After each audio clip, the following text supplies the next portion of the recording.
आशा करता हूं आप सब बहुत अच्छे होंगे। मेरा नाम है सिद्धांत अग्निहोत्री। स्टडी ग्लोस पे आपका बहुत बहुत स्वागत है। डोनाल्ड ट्रंप, शी जिनपिंग, वाह, जय वीरू की जोड़ी लग रही है एकदम।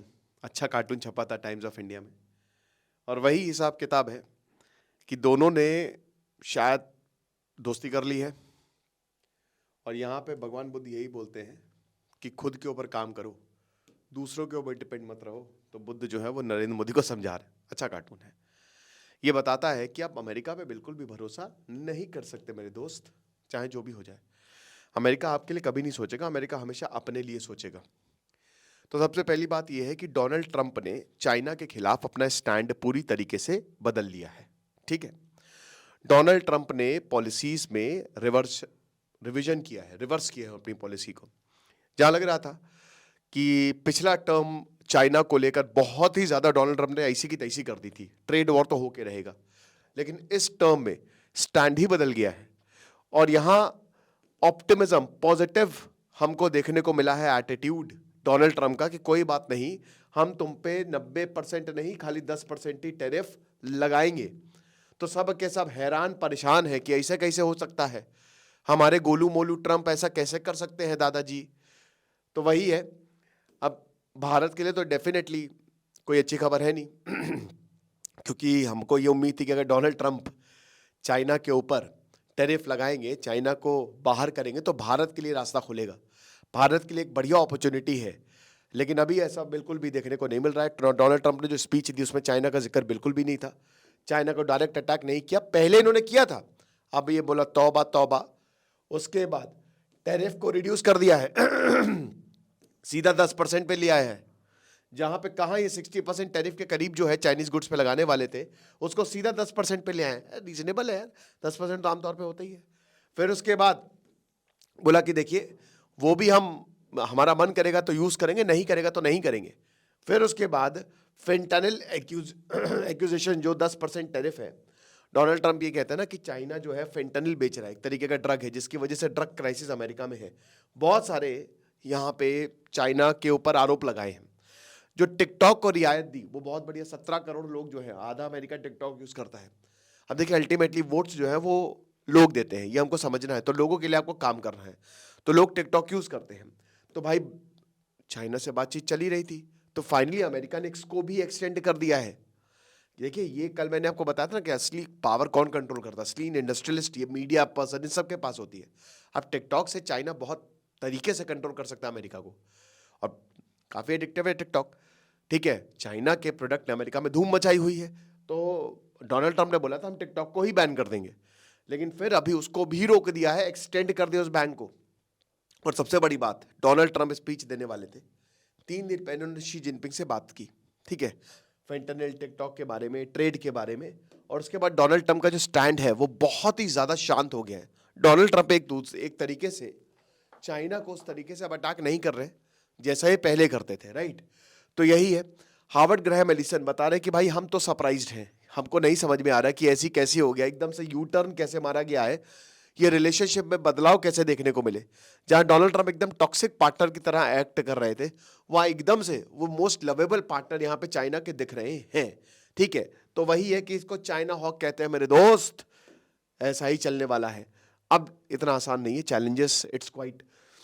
पहली बात तो ये है कि जैसे सेक्रेटरी है मार्को रूबियो, अब देखिए वही कह रहे हैं ना कि नफरत जाती नहीं है, ये तो चलो वक्त का तकाजा है कि अभी तो फिलहाल चाइना के साथ हाथ मिलाना पड़ेगा, दुश्मन को साथ आना पड़ेगा, लेकिन हम आपके साथ हमेशा रहेंगे नहीं। 4 साल तो आपको डोनाल्ड ट्रंप को झेल नहीं है। 1500 सैनिक जो है मैक्सिकन बॉर्डर पे जो है वो तैनात कर दिया। ग्रीनलैंड के प्रधानमंत्री से इस तरीके से डोनाल्ड ट्रंप ने बात की ना, बहुत गंदे तरीके से, आप समझ रहे हो। तो डोनाल्ड ट्रंप साफ है, 78 साल के हो गए हैं, ये भी बूढ़े ही हैं, ठीक है, और बुढ़ापे की तरफ बढ़ते जा रहे हैं, तो दिक्कत तो पैदा करेंगे ही करेंगे। साथ ही साथ मार्को रूबियो जो है वो इस नेगोशिएशंस को और ज़्यादा कॉम्प्लिकेट करने वाले हैं, क्योंकि चाइना पे इनका काफ़ी ज़्यादा हार्ड स्टैंड है। जो मार्को रूबियो जो सेक्रेटरी बनाए गए हैं वो चाइना के ऊपर बहुत ही ज़्यादा सख्त हैं। ठीक है, तो ऐसा नहीं है कि सब कुछ बढ़िया ही हो जाएगा। फिर उसके बाद देखिए, एलॉन मस्क अपनी सारी बैटरी की फैक्ट्री सब उधर चाइना में ही डाले हैं, क्योंकि China is the leading producer of lithium ion. और आपको टेस्ला जो है वो पूरा ई व्हीकल है, उसके लिए आपको लिथियम चाहिए। तो इसीलिए भले ही एलॉन मस्क का कितना भी भारत भारत का राग लापे, लेकिन वो डील चाइना के साथ कर रहे हैं। ऐसे ही जेफ बेजोस का भी एक इंटरेस्ट है एक तरीके से चाइना के साथ, आप समझ रहे हो, तो इतना आसान नहीं होने वाला है। फिलहाल डोनाल्ड ट्रंप के जो इकोनॉमिक गोल्स हैं, अब इनका बस यही मकसद है कि जो पॉलिसी है वो सिर्फ और सिर्फ अमेरिका को मदद करनी चाहिए, ठीक है ना, चाहे वो जैसे भी हो। अब अगर अमेरिका को, मेरे मन को भाया, तो अगर अमेरिका को मदद नहीं कर रहा है कोई भी चीज, तो उसको हटा देंगे, सब कुछ हटा देंगे, सब कुछ लुटा देंगे। तो चाइना के साथ हमारा भयानक ट्रेड डेफिसिट है। चाइना अमेरिका के मार्केट को खत्म कर रहा है, इसलिए चाइना को खत्म कर देंगे। अब इनका पिछली बार ट्रेड वॉल फेल हो गया था, ये बहुत बोल रहे थे कि ये कर देंगे, वो इंटरेस्ट, भाई बता दूं कि 4% से इनके एक्सपोर्ट ग्रो किए हैं चाइना के। तो ट्रेड वॉर ऐसा नहीं है कि जो ट्रेड युद्ध छेड़ा था वो बहुत ज्यादा सक्सेसफुल हुआ। फिर उसके बाद शी जिनपिंग पूरा ताइवान पे फोकस कर रहे हैं। देखिए, शी जिनपिंग ताइवान पे फोकस कर रहे हैं, लेकिन वो सुनिश्चित है, पता है कैसे? डोनाल्ड ट्रंप युद्ध के बिल्कुल ही खिलाफ है, क्योंकि युद्ध, हालांकि युद्ध के साथ है वो, लेकिन फिर भी युद्ध के खिलाफ है। कैसे? जहां पे अमेरिकन आर्मी जा रही है, हमको जाना ही नहीं, हम क्यों अपना पैसा फेंके? तो शायद ताइवान को डिफेंड करने में डोनाल्ड ट्रंप रिलेक्टेंट है, उनको बहुत ज्यादा मतलब नहीं है। तो शी जिनपिंग इसलिए, तो भाई हो सकता है बोला हो कि देखिए आप जो कहेंगे हम कर देंगे, हमको ताइवान ले लेने दीजिए, यू नेवर नो क्या बात हुई है। तो डोनाल्ड ट्रंप बहुत ज्यादा रिलेक्टेंट, बहुत मतलब उनको वो नहीं है कि अगर चाइना ताइवान पर अटैक कर देगा तो हमको बचाने जाना है, हम नहीं जाएंगे, छोड़ो यार, ये है। व्लादिमीर पुतिन तो पगला गए हैं कि भाई डोनाल्ड ट्रंप आए तुरंत जो है वो, आप जैसे अभी हमास से इजराइल वॉर रुक गया है, तो आप तुरंत जो है इस वॉर को रुकवाइए, ये चीज है। तो दुनिया की देखिए सबसे बड़ी इकोनॉमी है अमेरिका, और सेकंड बिगेस्ट है चाइना। अब अगर आप चाइना से बिल्कुल ही मुंह फेर लेंगे तो ये सही नहीं होगा। लिमिटेड स्केल पे तो आपको बात करनी ही पड़ेगी, क्योंकि ग्लोबल सप्लाई चेन जो है वो चाइना कंट्रोल करता है, और एक तरीके से थ्रेट्स भी है और अपॉर्चुनिटी भी है। अब भारत जो है, इंडिया जो है, जिन्होंने ये बोला था, भारत ने इस समय पूरी तरीके से वेस्ट की तरफ झुका हुआ है, अमेरिका यूरोप की तरफ झुका हुआ है। ये जो चाइना और अमेरिका के डायनेमिक्स है, कहीं ना कहीं एक तरीके से चिंता का सबब है भारत के लिए। कैसे? देखिए, बाइडेन एडमिनिस्ट्रेशन प्रोग्राम, अब उसमें भारत और जापान को यूज किया जा रहा था चाइना को काउंटर करने के लिए, ठीक है ना, क्वाड पे बहुत ज्यादा फोकस था, ठीक है। अब इंडिया जो है वो इकलौती ऐसी आवाज थी जिसने एंटी यूएस स्टैंड लिया था, मतलब एंटी यूएस स्टैंड नहीं लिया था ब्रिक्स में। बाकी जितने भी रशिया, चाइना, इनफैक्ट ब्राजील भी, ये सब एंटी यूएस थे। लेकिन भारत, क्योंकि भारत की पॉलिसी ऐसी थी, और जो बाइडेन ने ऐसा कुछ कर दिया था एडमिनिस्ट्रेशन कि भाई कुछ भी करके भारत को चाइना के खिलाफ खड़ा करना है, क्योंकि जापान तो वैसे भी उनकी मिलिट्री अमेरिका के भरोसे है, लेकिन भारत की जो मिलिट्री है वो तो आजाद है, इंडिपेंडेंट है। तो इसीलिए अब इंडियन बिजनेसमैन जो इन्वेस्टमेंट है या फिर जो हाई टेक्नोलॉजी है, अमेरिकन कंपनीज यहां पे इन्वेस्ट करेगी, इसको मद्देनजर रखते हुए काफी हद तक अमेरिका की बात मानी। लेकिन डोनाल्ड ट्रंप के आने के बाद और डोनाल्ड ट्रंप का अभी जो स्टैंड दिख रहा है, ये चीजें बिल्कुल बिगड़ सकती है। डोनाल्ड ट्रंप एक बिजनेसमैन है, आपको पता है कि उनकी जो रणनीति है ना, वो पेरिस क्लाइमेट डील से गए, डब्ल्यूएचओ से गए, वो एक बिजनेस की तरफ, वो एक कट्टर कैपिटलिस्ट है, आप समझ रहे हो। वो राइटिस्ट नहीं है, वो कैपिटलिस्ट है। राइटिस्ट तो नहीं है, वो कैपिटलिस्ट है। उसके लिए उनको लेफ्ट जाना हो, राइट जाना हो, उनको फर्क नहीं पड़ता है, ठीक है ना। तो वही चीज है।